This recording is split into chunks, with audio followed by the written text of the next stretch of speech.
Ça y est, la rentrée des classes a commencé, nous sommes en train de nous lancer dans une nouvelle année scolaire.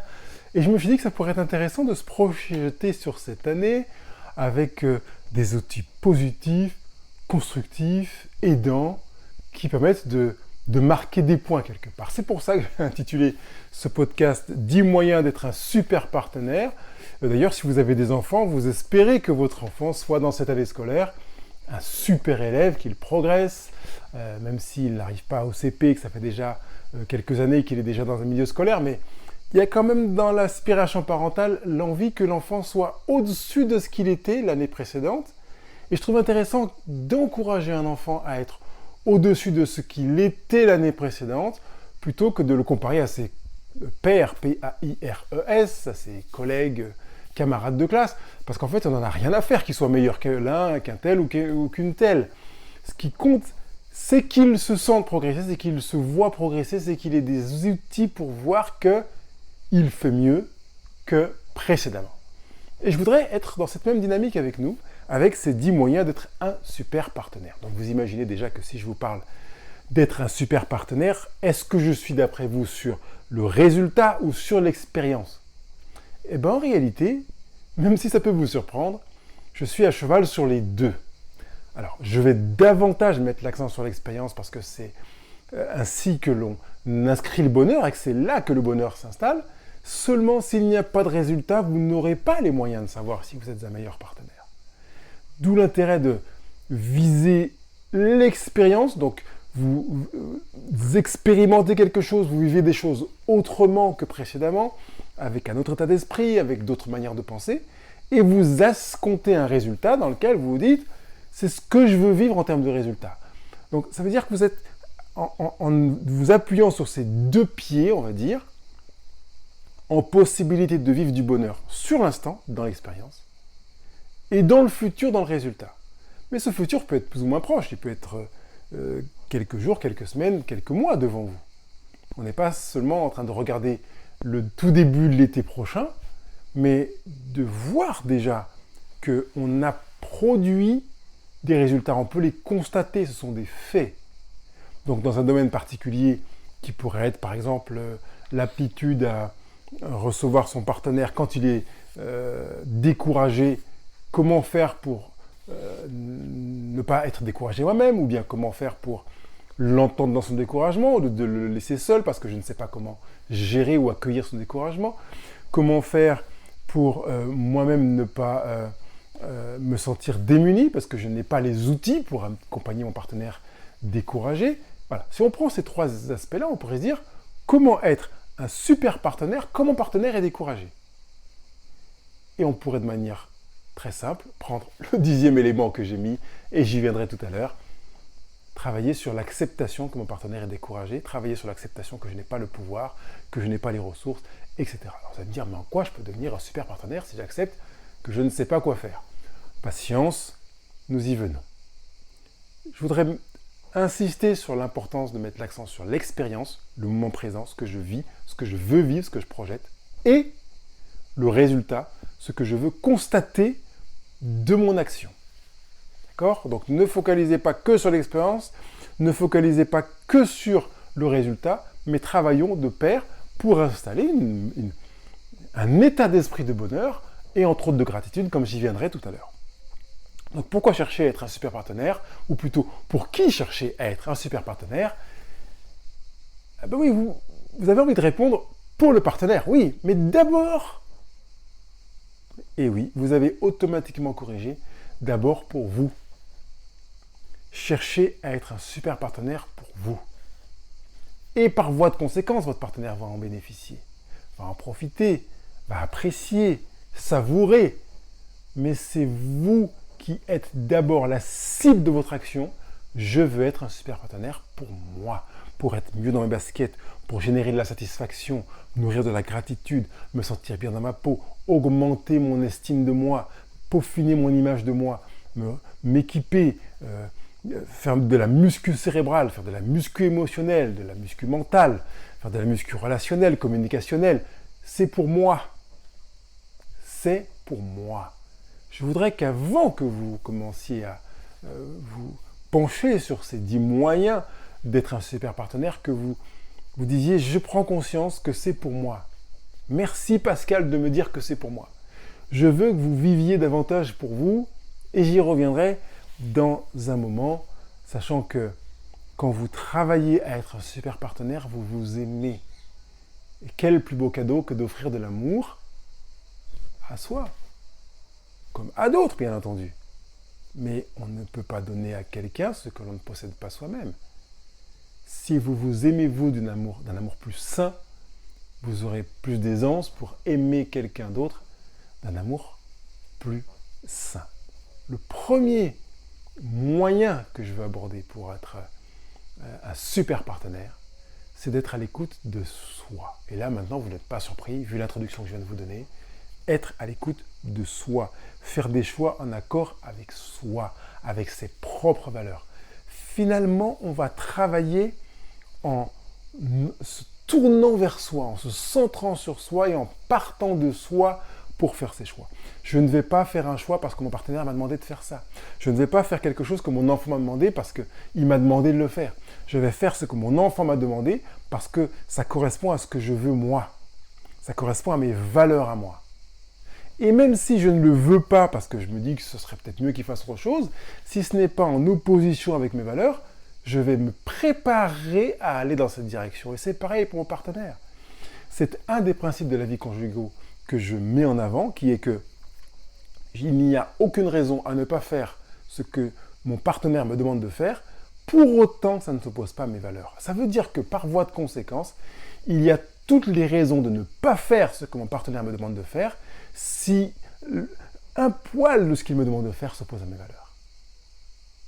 Être à l'écoute de soi, c'est vivre dans l'alignement de ses valeurs. Je sais qui je suis, je sais ce que je veux, je sais ce que je veux vivre, je sais en quoi je crois. Et par conséquent, je suis à l'écoute de moi, de ce que je veux vivre, de qui je suis, de là où je veux aller, du moyen que je veux employer pour aller, etc. Bien sûr, il peut y avoir un caractère non immuable, vivant. Ça veut dire que je peux changer de canal, de moyen, de locomotion pour aller là où je veux aller. Je peux changer mon regard sur les choses, certes. Mais je sais que je ne le ferai que parce que je. Et pas parce que il. Aucunement parce que il. C'est parce que je. Je suis d'accord. Je valide. Je suis d'accord en accord avec moi-même. Et par conséquent, je vais le faire. Premier moyen, c'est d'être un super partenaire, c'est d'être à l'écoute de soi. Le deuxième moyen, c'est d'aimer ce que vous faites. Et de faire ce que vous aimez. Ça pose tout de suite un travail à faire sur soi. Pour commencer à lister ce que vous faites et que vous détestez faire. Et que vous puissiez vous dire, mais je veux vraiment être un meilleur partenaire, donc être mieux dans ma peau, être mieux dans ma vie, avoir une vie qui corresponde davantage à ce que je veux vivre. Comment puis-je ne pas faire ce que je ne veux pas faire, ce que je déteste faire? Il y a plusieurs moyens. Un, ne plus les faire parce qu'en fait, si je ne les fais pas, la vie ne change pas réellement. Deux, déléguer ce que je ne veux pas faire parce que je déteste le faire. Et du coup, prendre davantage de temps ou investir davantage dans ce que j'aime faire parce que je m'épanouis, je me sens bien dans ce que je fais. D'ailleurs, le deuxième pendant, c'est aimer ce que vous faites. Alors, certains disent, il est possible que vous n'aimiez pas ce que vous faites et que pour que la chose change, c'est que vous choisissiez d'aimer ce que vous faites. Ça peut effectivement tenir la route, je partage cette manière de voir les choses, dans la mesure où vous pouvez décider d'adopter l'idée que je n'aime pas ce que je fais, mais comme ce que je fais est bénéfique pour moi, je vais choisir d'aimer ce que je fais, une manière de créer un chemin qui fait que je n'aurai plus à rassembler des efforts considérables pour faire ce que j'ai à faire, mais que je vais donc baisser la charge émotionnelle ou l'impression d'effort pour continuer à m'impliquer dans ce que j'ai à faire. Ok, ça marche. Mais peut-être qu'il y a aussi, comme je l'ai évoqué tout à l'heure, des choses que vous n'aimez pas faire et que vous avez à virer de votre vie, et peut-être des choses que vous aimez faire, pour lesquelles vous seriez, je dirais peut-être, fondé de vous dire « je vais donner davantage de place à ces choses-là » parce que j'aime les faire et ce faisant, j'ai conscience de me nourrir, de me faire du bien. Et comme je me fais du bien et que je vois que je vais mieux, eh bien ça rayonne autour de moi dans ma relation avec mes enfants, avec mon partenaire, avec mes collègues, avec mes voisins, avec mes amis. Ça fait du bien. Donc c'est important de faire des choses que vous aimez faire. Prenez le temps peut-être sur votre cahier de vie ou sur un papier libre avec un stylo bleu d'écrire ce que vous faites, que vous n'aimez pas faire et que vous sachiez comment faire pour peut-être enlever ces choses de votre vie de manière à finalement n'avoir à faire que des choses que vous aimez faire ou d'apprendre à aimer des choses que vous n'aimiez pas faire jusqu'à présent. Troisième moyen d'être un super partenaire, c'est de prendre soin de vous. Non, pas de vos enfants, pas de votre partenaire. Alors, je ne suis pas en train de vous dire ne prenez pas soin de vos enfants, ne prenez pas soin de votre partenaire. Je suis en train de le placer en priorité. Commencez par prendre soin de vous, et puis prenez soin de votre partenaire et de vos enfants. Vous n'êtes pas étonné, si je vous accompagne, que j'ai donné l'ordre suivant vous, votre partenaire et vos enfants, et pas vous, vos enfants et votre partenaire. Et vous pourriez me dire, mes enfants ne peuvent pas prendre soin d'eux. Mon partenaire peut prendre soin de lui, donc dans l'ordre de priorité, ce serait préférable que je prenne soin de moi. J'entends bien, j'ai compris que si je prends soin de moi, je nourris l'amour que j'ai pour moi, et donc j'aurai de l'amour à donner, mais que l'amour à donner soit un amour que je donne davantage à mes enfants qui ne sont pas en mesure de prendre soin d'eux-mêmes en autonomie. Ça pourrait tenir la route. Et pourtant, je vous demande de ne pas le faire. Prenez davantage soin de votre partenaire. Je vous annonce que vos enfants, dans 5, 10, 15 ans, vont quitter la maison. Peut-être 20 ans s'ils sont très, très jeunes. Comment ça va se vivre avec votre partenaire? Vous allez, à ce moment-là, apprendre à prendre soin de votre partenaire? Vous allez vivre encore longtemps sans vos enfants à la maison? Vous avez donc à offrir à vos enfants un super cadeau, qui est un parent qui prend soin de lui, 1. 2. Une équipe parentale qui prend soin d'elle et qui, par voie de conséquence, peut donner énormément aux enfants. Quand on ne prend pas soin de soi et qu'on ne prend pas soin de son partenaire, on a une exposition grande à utiliser ses enfants pour leur demander de prendre soin de nous. D'ailleurs, j'entends ce biais dans certaines familles. Bon, je m'en vais, tu prends soin de maman, hein? Non, ça n'est pas le rôle d'un enfant de prendre soin d'un de ses parents. C'est faux. Vous avez à prendre soin de vous, vous avez à prendre soin de votre partenaire et qu'en équipe parentale ou en solo parental de manière alternative, vous preniez soin de vos enfants. C'est une manière de leur apprendre à former une équipe. L'équipe parentale, si vous êtes parent, doit être forte pour donner davantage d'amour à vos enfants. L'équipe conjugale, si vous n'avez pas d'enfants, il bénéficie à être fort. Donc après, vous prenez soin de vous et par voie de conséquence de votre partenaire. Avant de prendre soin de votre maman ou votre papa, je sais qu'il ou elle est très malade, qu'il est hospitalisé, que c'est difficile pour lui ou pour elle, ou de votre frère qui a atteint une maladie grave, mais prenez en priorité soin de vous et de votre partenaire avant de prendre soin de votre frère, de votre père, de votre mère, même s'il est exposé à une fin de vie imminente.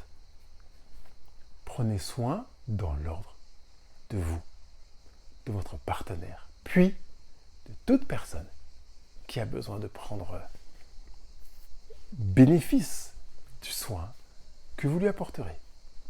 Si vous voulez réfléchir à cela, faites-le sur votre cahier de vie par écrit, prenez le temps. Si vous avez une objection, une peine à accepter cette manière de voir les choses, venez vers moi, je suis prêt à vous écouter, à entendre vos remarques, vos critiques. D'ailleurs, vous pouvez les mettre dans les commentaires de ce podcast si vous êtes sur le blog Couple Heureux, ou sur l'application podcast, ou dans les commentaires de la vidéo si vous regardez cette vidéo sur YouTube. Quatrième moyen d'être un super partenaire, c'est de vous placer à l'écoute. On a déjà dit que vous êtes à l'écoute de vous. Donc là, maintenant, il s'agira d'être à l'écoute, de continuer à être à l'écoute de vous, bien évidemment, mais d'être à l'écoute de votre partenaire. Mais qu'est-ce qu'on va écouter chez le partenaire? On va l'écouter quand il parle. Oui, bien sûr, c'est la moindre des choses, évidemment. Vous pouvez aussi, bien sûr, écouter vos enfants, mais vous avez compris que dans l'ordre de priorité, c'est votre partenaire. Vous allez écouter 3 choses en étant à l'écoute de votre partenaire. La première chose, ce sont les événements, ce qu'il vit. Il est allé voir son père, qui était gravement malade, il a bossé, il a été au téléphone avec son frère ou sa sœur. C'est un événement. Donc vous allez être à l'écoute de ce que vit votre partenaire en termes d'événements. Ensuite, vous allez être à l'écoute de ce que pense votre partenaire, sa manière de penser, comment il voit les choses, ce qui l'amène à voir les choses comme ci et comme ça. Et vous allez écouter une troisième chose qui est ce que ressent votre partenaire. Je sais que là, vous êtes en train d'ouvrir les yeux tout grands pour plusieurs, à se dire, mais c'est quoi, quelle différence entre l'événement, ce qu'il pense, ce qu'il ressent? Alors, je vais vous donner un exemple. Mon partenaire rentre du travail et je le vois s'asseoir sur le canapé avec une mine un peu défraîchie. Je viens le voir. C'est un événement que de voir mon partenaire s'asseoir sur le canapé avec une mine défraîchie. Même s'il y a une interprétation de ma part. Et je vais lui dire, si je me centre sur les événements, tu as la mine bien défraîchie, qu'est-ce qui s'est passé qui fait que tu as la mine défraîchie comme ça? Tu m'as l'air crevé. Je me suis donc centré dans cette question sur les événements. Ok? Tout très bien, on peut se centrer sur les événements. Mais si je reste sur les événements, je vais véhiculer une idée qui est que ce qui m'intéresse, c'est le potin du quartier, c'est l'événement, c'est ce qui est écrit dans l'article du journal. Je peux aller plus loin pour me centrer sur ce qu'il pense et sur ce qu'il ressent, vous avez compris. Mais je vais faire marche arrière pour reprendre la même situation en me centrant directement sur les pensées. Je vois donc mon partenaire rentrer du travail, qui a l'air épuisé, qui est assis sur le canapé avec une mine, comme je l'ai qualifié, défraîchie, et je viens le voir en lui disant « Qu'est-ce qui se passe dans ta tête? Tu as l'air d'avoir des pensées qui vont à 1000 à l'heure. » Je me suis donc focalisé sur ce qu'il pense. Il va me répondre « Bah oui, parce qu'en fait, j'ai beaucoup de boulot au travail en ce moment et que je suis sur un dossier qui me prend énormément. Et donc, voilà, c'est la course, j'y pense beaucoup, je cherche des idées. » Je me suis centré sur ce que pense mon partenaire, il va m'expliquer des éléments sur ce qu'il pense, et peut-être même motiver les raisons pour lesquelles il pense comme ça. Je vais pouvoir aussi me focaliser sur les émotions. Je reprends donc la même situation au départ pour focaliser mon attention sur les émotions. Mais vous avez compris qu'avant de le faire, j'aurais pu me centrer sur les événements, premièrement, tu es assis sur le canapé, sur les pensées, deuxièmement, pour poursuivre ce même entretien, et sur les émotions, troisièmement. Mais j'y viendrai tout à l'heure à la fin de notre exemple. Je reviens donc au tout début de l'exemple et je vais focaliser mon attention sur ce que mon partenaire ressent. Il s'est assis sur le canapé avec une mine défraîchie et je viens le voir et lui dis « Ouh, j'ai l'impression que tu portes quelque chose de lourd, tu m'as l'air épuisé. Comment tu te sens ?» Ou bien, qu'est-ce que tu ressens? Où est-ce que tu en es dans tes tripes? Ou est-ce qu'il y a quelque chose de dur, de difficile que tu vis actuellement et qui fait que tu te sens comme ça? Et je pourrais continuer les exemples. Vous avez remarqué que je suis en train de mettre mon accent là sur les émotions, sur ce que ressent mon partenaire. J'ai mis l'accent sur les événements, ou sur les pensées, ou sur ce qu'il ressent, les émotions. Et je peux prendre le même événement et le faire cheminer, progresser pour aller de l'événement vers les pensées, puis vers les émotions. Je vous rappelle que je suis en train de travailler finalement sur un phénomène en chaîne qui nous habite tous. Je vous le rappelle parce que j'en ai déjà parlé sur d'autres podcasts, même si je ne l'ai pas évoqué ici. Mais c'est important de se souvenir de ça et de travailler sur cette trilogie-là. Je reprends donc le même événement et je vais le faire suivre de ces 3 aspects, l'événement, les pensées, les émotions. Ouh, je vois mon amour que tu es avachi sur le canapé. Tu as vécu quelque chose de difficile aujourd'hui? Je focalise mon attention sur les événements. Oui, j'ai un gros boulot, travail, un dossier très difficile, et On est vraiment sur le qui-vive, à fond, en train de bosser comme des dingues là-dessus. Je vais maintenant centrer mon attention sur les pensées. Et qu'est-ce que tu penses de la situation? Est-ce que tu veux le partager avec moi? Je pense que c'est super, c'est un beau défi. Je pense qu'on est en train de souder l'équipe et d'utiliser ce défi pour se dépasser. Je trouve que ça peut être intéressant. Je vais centrer maintenant mon attention sur les ressentis, les émotions. Est-ce que tu te sens à la hauteur pour ce dossier? Parce que j'entends que c'est quelque chose d'important. Comment tu vis les choses intérieurement? Oui, je sens que je suis un petit peu dépassé et dire que je me sens à la hauteur, je ne sais pas trop, mais bon, ça va, ça vient en fait. J'ai quelques doutes sur moi et parfois un peu de sécurité, malgré tout. Et je peux profiter de l'occasion où mon partenaire a commencé à partager des éléments sur ses émotions pour continuer à travailler sur ses émotions. Qu'est-ce qui fait que tu te sens à la hauteur? Ou qu'est-ce qui fait que tu as quelques doutes sur toi? Je continue à creuser les émotions. Nous ne nous rendons pas compte que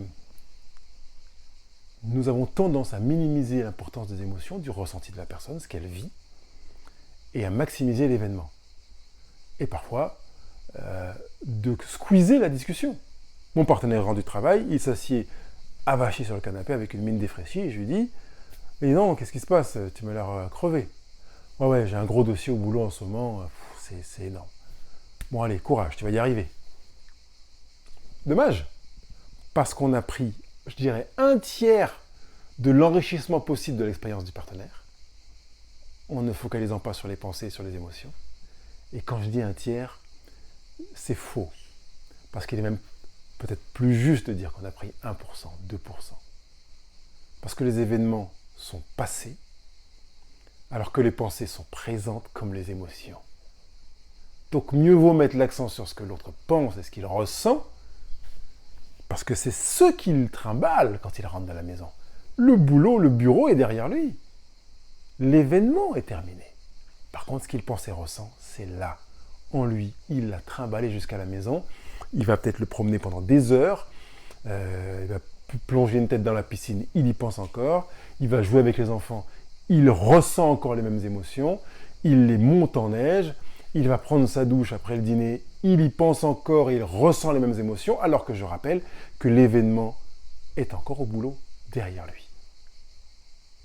Il va dormir et peut-être avec ses pensées et ses émotions vivre une mauvaise nuit alors que l'événement est encore derrière lui.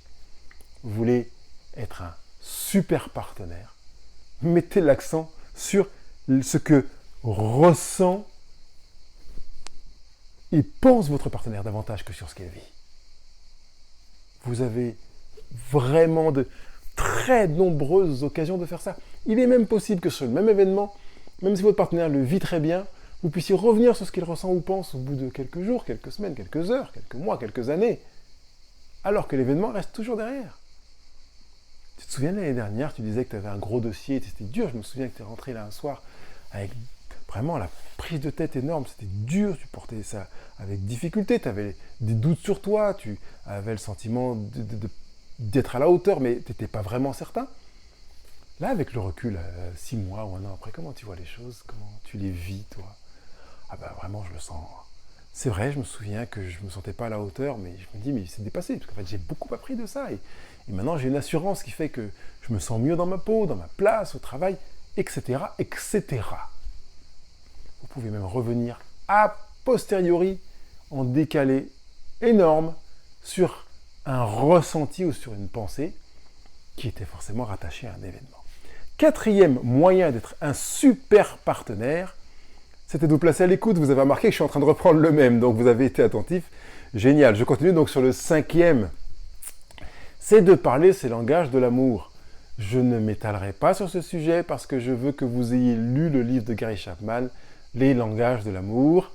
Vous aurez un module, un programme qui sera présent d'ici quelques semaines sur le site formationcouple-heureux.com, sur lequel vous aurez un niveau d'ouverture, on va dire, d'initiation sur les langages de l'amour qui va déjà un peu plus loin que le livre de Gary Chapman, et un niveau langage d'amour expert, bien plus avancé, qui travaille sur des approches bien plus profondes que celles que propose Gary Chapman, même si c'est sur le même fondement, pour que vous deveniez des experts du langage de l'amour. Donc, lisez ce livre d'abord, faites-le avant le programme, avant d'acheter le programme, puisque de toute façon, en introduction du programme, je vous demanderai de l'acheter, de le lire, et je vous donnerai même des éléments qui vont vous aider dans votre lecture. Mais déjà, à l'heure qu'il est, achetez ce livre, lisez-le. Si vous l'avez déjà lu, relisez-le. C'est un livre qui se lit très rapidement. Vous pouvez passer la partie introductive et lire directement les 5 langages de l'amour, les uns après les autres. Peut-être mettre l'accent sur les langages de l'amour qui sont vos propres langages de l'amour. Et puis, lire les 2 langages de l'amour de votre partenaire pour vous rafraîchir la mémoire afin de parler ces langages de l'amour. 6e moyen d'être un super partenaire, c'est d'accepter vos erreurs et celles de votre partenaire. Bah oui, vous savez que certains couples, en fonction, on a la sensibilité à accepter davantage les erreurs du partenaire, mais les siennes, non, on ne se pardonne pas, c'est trop dur, je dois être super, il faut que je sois génial. En plus, avec un titre comme celui que j'ai choisi aujourd'hui, on pourrait se dire, bah oui, mais si je fais des erreurs, je ne serai pas un super partenaire. Faux, ne croyez pas ça. Les erreurs, j'en parle d'ailleurs dans un programme, je ne sais plus lequel, que vous trouverez sur Formation Couple Heureux, faire la distinction claire entre une erreur et une faute, pour pouvoir utiliser l'un et l'autre pour son bien. Parce qu'on peut utiliser les erreurs pour son bien et les fautes pour son bien. Donc, accepter vos erreurs et celles de votre partenaire, c'est important. Dire, j'ai fait une faute, une erreur, que ce soit l'un ou l'autre, je l'accepte, et puis je vais voir ce que je peux en faire. Et puis, quand votre partenaire fait une erreur, même si vous le lui faites savoir, écoute, j'ai pas apprécié quand tu as fait ci, j'aurais préféré que tu fasses cela, etc. Après, on passe à autre chose.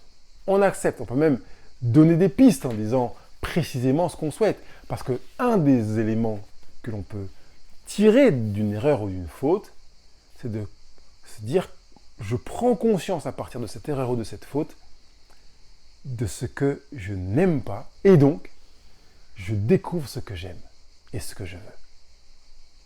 Accepter vos fautes, vos erreurs et celles de votre partenaire peut vous permettre de peaufiner qui vous êtes, ce que vous voulez, ce que vous ne voulez pas, où vous voulez aller, pourquoi vous voulez y aller, comment vous voulez aller, ce que vous attendez.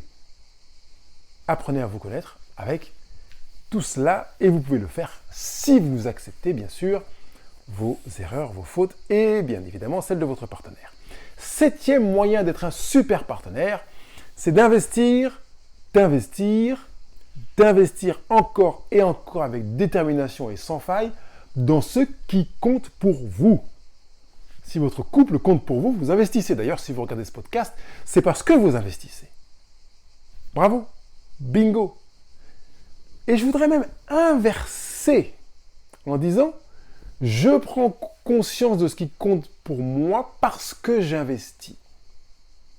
Et je réalise que le manque d'investissement dans un domaine signale que ça n'est pas important pour moi. Et j'espère que vous investissez dans votre couple, au-delà de ce podcast que vous écoutez ou que vous regardez aujourd'hui, que vous vous disiez, je veux investir. Je ne connais rien qui rapporte vraiment quand on n'investit pas. Si vous investissez encore et encore, avec application et témérité, c'est un des 10 moyens d'être un super partenaire et de faire un bien considérable à votre couple. Le 8e moyen d'être un super partenaire, c'est que quand vous faites l'amour, vous preniez conscience que vous donnez. Vous donnez. Premier pan de ce que je veux que vous ayez à l'esprit. Je fais l'amour, je donne et je me donne. Ça, c'est être un super partenaire. Le 2e pan, toujours dans cet élément-là, c'est que quand je fais l'amour, je reçois et je valorise la réception. J'accueille ce qui m'est donné. Vous savez que le fait de recevoir est une façon de donner. Plus vous recevez fort, avec intensité, avec un accueil manifeste, et plus votre partenaire aura le sentiment que vous lui donnez quelque chose. Ben oui, vous êtes en train de vous dire, mais oui, j'avais pas pensé à ça. Maintenant, pensez-y. Quand vous recevez quelque chose, vous donnez. Quand votre enfant a fait un dessin et qui vient et qui vous dit « Maman, papa, regarde mon dessin » et que vous dites « Oh là là », qu'est-ce que vous donnez à votre enfant? Quand votre partenaire a fait quelque chose, un bricolage peut-être, ou qu'il revient en vous disant « Hé, j'ai été promu au boulot, je suis passé adjoint au chef », votre manière de recevoir l'annonce de votre partenaire lui donnera quelque chose ou le privera de quelque chose. Vous savez que recevoir, c'est presque équivalent à donner. Ce sera l'occasion, dans un autre programme, d'approfondir ce sujet-là. 9e moyen pour être un super partenaire, c'est de dire ce que vous pensez et ce que vous ressentez. Vous n'êtes pas surpris que je parle des pensées et des émotions, parce qu'on l'a évoqué tout à l'heure. Dites ce que vous pensez. Oui, mais mon partenaire, quand je dis ce que je pense, il n'apprécie pas du tout. Oui, mais quand je dis à mon fils ou à ma fille ce que je pense, il n'apprécie pas du tout. J'entends. Alors, ce que vous pouvez faire quand votre partenaire n'apprécie pas du tout, c'est apprendre à le dire d'une manière qui soit assertive, d'une manière qui vous permette à vous de grandir, et puis à la relation de grandir, mais ne pas vous retenir de le dire. Parce que vous vous privez de quelque chose dans votre relation. Vous vous privez de quelque chose vous-même dans votre révélation de vous, dans votre prise de conscience de qui vous êtes, de ce que vous voulez vivre. Donc, dites ce que vous voulez dire, dites ce que vous pensez à votre partenaire, sans vous dire « Oh, mais si je le dis, c'est pas bien, il va mal le vivre, donc je me retiens ».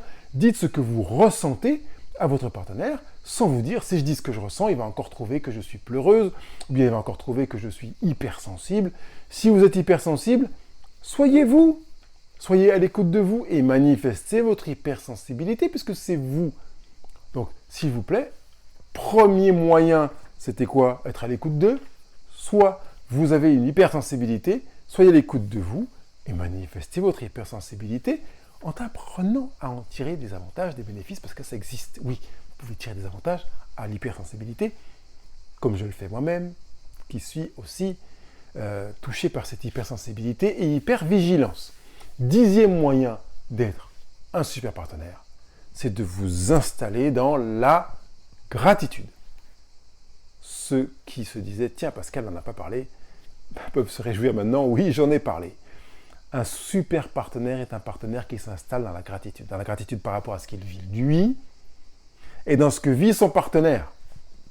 J'apprécie vraiment de vivre la vie avec toi. C'est de la gratitude envers moi et mon partenaire. J'ai beaucoup aimé ce que tu as dit, ce que tu as fait. C'est de la gratitude. Mais je voudrais que vous ayez ce même discours vis-à-vis de vous. Que vous puissiez vous dire, Pascal, vraiment là, ce que tu as fait, ça me plaît, quoi. Là, je trouve que tu es vraiment dans tes baskets, dans ce que tu veux vivre. Et j'aime te voir faire ce que tu aimes faire. Je suis dans une gratitude vis-à-vis de moi, comme vis-à-vis de mon partenaire. Vous voyez, quand vous avez demandé à votre enfant de ranger sa chambre, il est possible que le résultat ne vous satisfasse pas complètement. Attention, commencez par la gratitude. Oh, je vois que tu as rangé ta chambre. Je vois que tu l'as rangée parce que là, la chaise est devant le bureau. Je vois que tu as mis les Legos dans la boîte et que les voitures sont sur l'étagère où on range les voitures. Je vois que tu as, par contre, oublié de ranger tes chaussons et que tu as ton pyjama qui est encore sous le lit. Donc, tu le ranges. Et là, pour moi, la chambre sera... Voilà. Vous voyez, vous pouvez aussi manifester de la gratitude dans ce que vous vivez avec votre partenaire ou vos enfants, même quand quelque chose n'est pas complet. J'ai fait exprès d'utiliser complet et pas parfait. Je préfère la notion de remplitude que de perfection. Quand c'est pas rempli complètement, eh bien vous pouvez malgré tout être reconnaissant dans la gratitude parce que ça nourrit du bonheur chez vous et chez votre partenaire. Vous avez là 10 moyens d'être un super partenaire. Je résume. 1. Être à l'écoute de soi. 2. Aimer ce que vous faites et faire ce que vous aimez. 3. Prendre soin de vous. 4. Vous placer à l'écoute de votre partenaire. On a déjà parlé d'écoute de soi. 5. Parlez les langages d'amour de votre partenaire et les vôtres pour vous-même. 6. Acceptez vos erreurs et vos fautes et celles de votre partenaire. 7. Investir, investir, investir pour manifester ce qui compte pour vous et pour votre partenaire. 8. Quand vous faites l'amour, donner et recevoir, ce qui équivaut à donner. 9. Dire ce que vous pensez et ressentez, même si quelque chose ne vous plaît pas à votre partenaire quand vous exprimez ce que vous pensez et ressentez. Apprenez à mieux dire ce que vous avez à dire. Et 10. Vivez la gratitude envers vous-même et envers votre partenaire. Génial! Génial! Vous avez ces 10 moyens, mettez-les en œuvre, prenez note, exercez-vous régulièrement, notez des progrès, même s'ils sont infimes, pour continuer à marquer des points, à semer de la gratitude, de la satisfaction, et faire que vous vous disiez, bah oui, je suis un meilleur partenaire que la semaine dernière, que le mois dernier, que l'année dernière, et je serai demain, après-demain, la semaine prochaine, le mois prochain et l'année prochaine, un meilleur partenaire que celui que je suis aujourd'hui.